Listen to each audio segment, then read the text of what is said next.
Hi, I'm Dr. Joe Gryskiewicz, and they usually call me Dr. Joe or Dr. G, and I'm a board-certified plastic surgeon, and I'm here to talk about how to make your nose smaller. You know, the nose is an untrustworthy organ, and it's really hard to make a circus tent into a pup tent.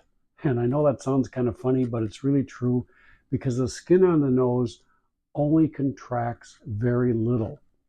So for instance, if I took off a big bump on the nose, for instance, take off a large bump like this, that skin's got to go somewhere. You'd think it would contract, but it doesn't totally.